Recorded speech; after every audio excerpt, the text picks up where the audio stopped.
E se eu dissesse que a solução para um dos maiores problemas da humanidade está escondida numa guerra microscópica que acontece, olha, há bilhões de anos? Hoje, a gente vai mergulhar fundo numa arma biológica, uma arma super antiga que está sendo redescoberta pela ciência moderna.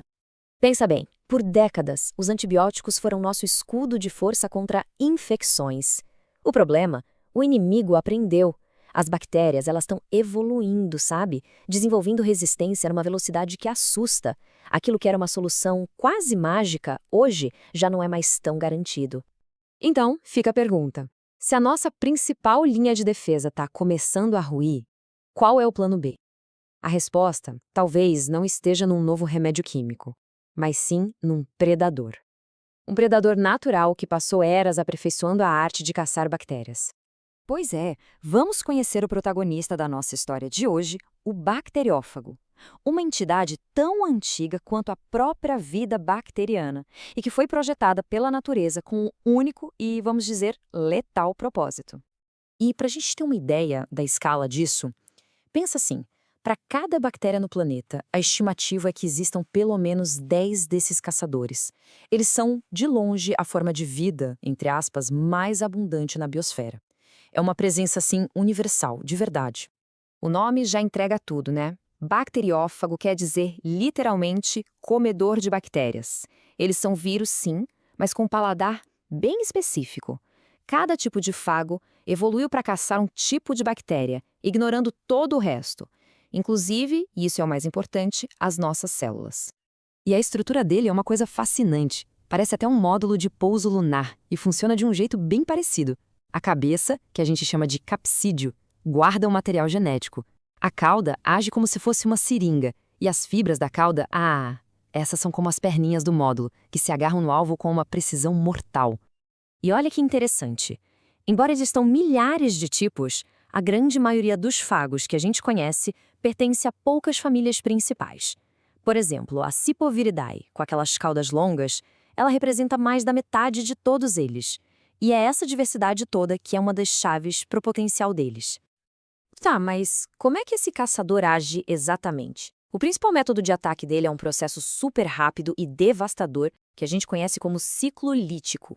É quase uma operação militar, dividida em 5 etapas. Primeiro, a adsorção. O fago pousa e se prende na superfície da bactéria. Depois, a injeção. Ele fura a parede da célula e injeta o DNA dele lá dentro. A partir daí, é um sequestro total. O DNA do fago assume o controle de tudo e força a bactéria a construir mais e mais vírus. Esses novos vírus se montam e o ato final é a lise. A célula da bactéria simplesmente explode, liberando um novo exército de caçadores. Só que nem todo fago é um assassino imediato. Alguns preferem jogar um jogo mais longo, usando o ciclo lisogênico. Eles agem como um agente infiltrado, sabe? Integram o DNA deles no da bactéria e ficam ali quietinhos se replicando junto com ela. Esperando o momento certo, um sinal de estresse, para ativar o modo de ataque e começar a destruição. Ok, com tudo isso em mente, a pergunta é: como a gente pode usar essa guerra milenar a nosso favor? As aplicações são, nossa, surpreendentes. Vão da medicina até a segurança do que a gente come. A aplicação mais animadora, sem dúvida, é a fagoterapia. Imagina um remédio que não é uma química, mas sim um predador vivo. Ele só caça a bactéria que está causando a doença, se multiplica bem ali onde precisa e funciona justamente onde os antibióticos já não dão mais conta. Países como a Geórgia e a Polônia já são pioneiros nisso há décadas.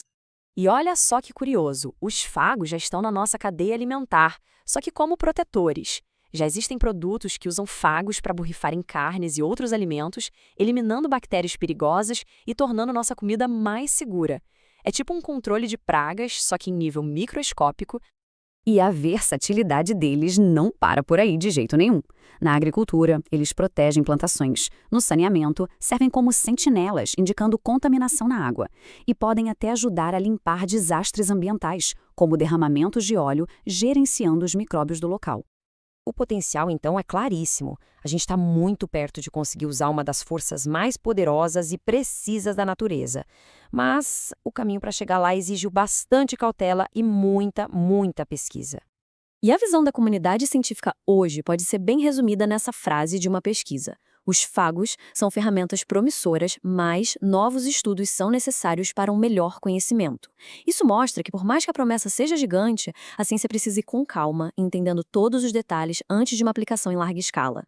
Seria muito fácil olhar para tudo isso e pensar que os fagos são a solução mágica, a bala de prata. Só que a biologia, raramente é tão simples. Existem desafios bem grandes a serem superados. O grande desafio é que aquela corrida armamentista da evolução, ela não para.